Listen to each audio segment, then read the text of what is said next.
Bismillahirrahmanirrahim. Assalamualaikum warahmatullahi wabarakatuh. Baik, kita lanjutkan. Diharapkan Anda semua atau sahabat Indonesia semua sudah menyaksikan video sebelumnya. Baik, kita masih dalam kajian sosiologi agama, ya. Berusaha menghayati individu sebagai unit terkecil pembentuk masyarakat, yang mana individu itu sendiri paling tidak merupakan makhluk 4 dimensi.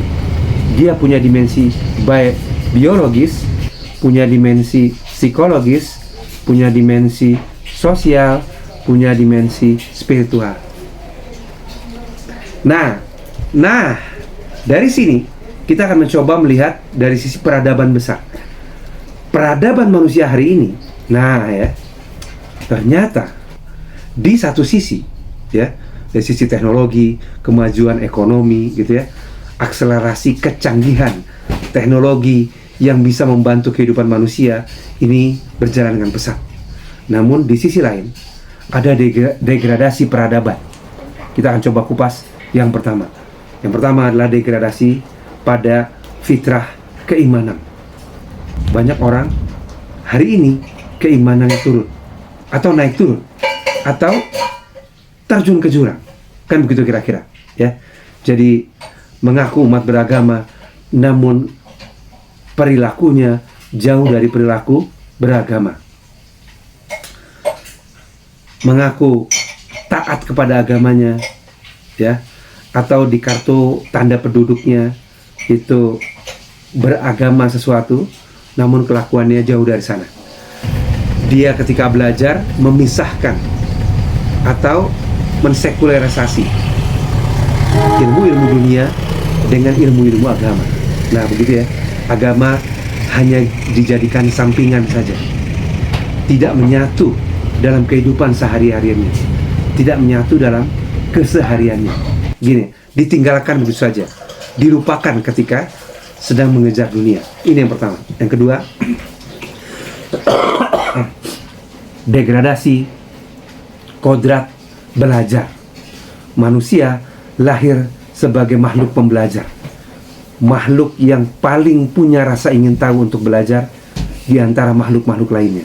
Namun hari ini keinginan belajar itu terus turun dan turun. Kan begitu kira-kira, ya.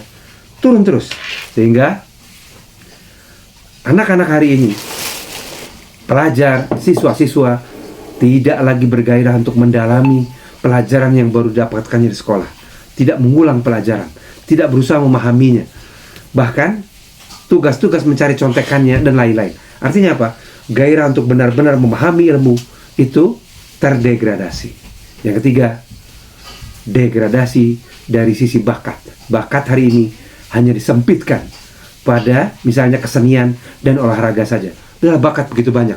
Bakat adalah sesuatu yang Allah Subhanahu wa Ta'ala titiskan pada setiap manusia untuk dia bisa berkembang, untuk dia bisa melakukan sesuatu di bidang tersebut, di bidang kehutanan, di bidang pertanian, di bidang kelautan, di bidang geografi, geologi, kesehatan, lingkungan, dan lain-lain. Setiap orang memiliki kemampuan, bakat, potensi yang berbeda-beda untuk dia bisa hidup dan menghasilkan maslahat dari bidang itu. Namun ketika ini disempitkan, akhirnya perhatian orang terhadap bakat ini juga semakin mengecil dan menurun. Yang ketiga adalah degradasi kodrat perkembangan, ya. Hari ini pertumbuhan badan, pertumbuhan jasmani, pertumbuhan biologis tidak serta-merta disertai oleh pertumbuhan akal.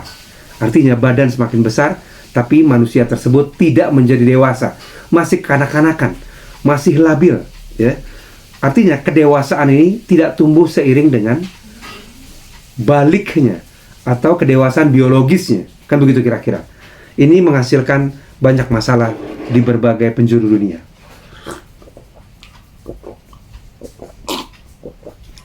Badan yang membesar, tanda-tanda biologis sudah terlihat, sudah muncul.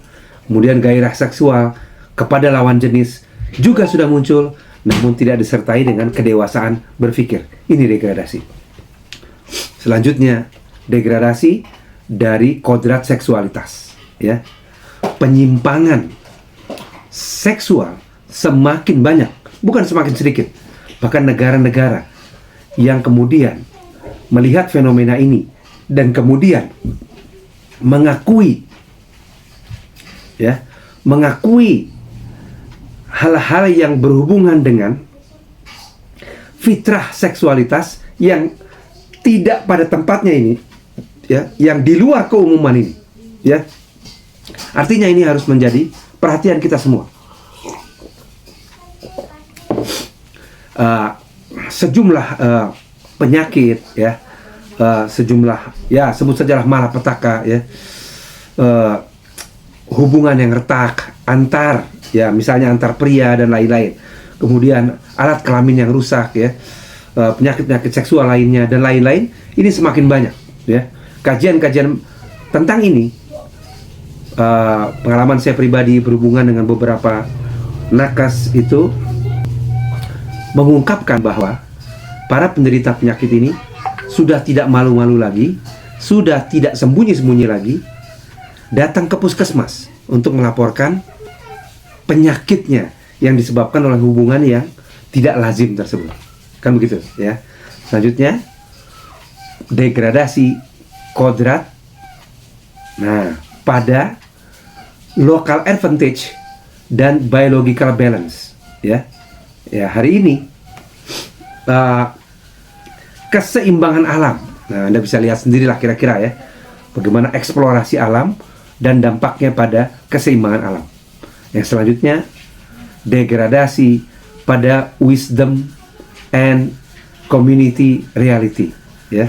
Penyeragaman kurikulum Sabang sampai Merauke misalnya di Indonesia, ya, akhirnya menipiskan peluang siswa untuk memahami potensi daerahnya, untuk mencintai daerahnya, untuk memahami apa local wisdom yang dimiliki, apa kearifan-kearifan yang dipunyai, ya, sehingga mereka akhirnya kurang tertarik dan tidak mengembangkan potensi di daerahnya.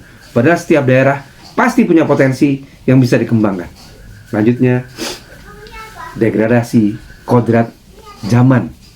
Hari ini kita melihat banyak generasi muda masih dominan menjadi korban dari kemajuan teknologi, khususnya misalnya teknologi informasi, teknologi komunikasi, belum menjadi subjek, masih menjadi objek dari kemajuan ini. Nah, ini beragam kondisi masyarakat yang perlu kita hadapi sekarang. Baik demikian, insya Allah kita akan lanjutkan dengan video-video selanjutnya. Terima kasih.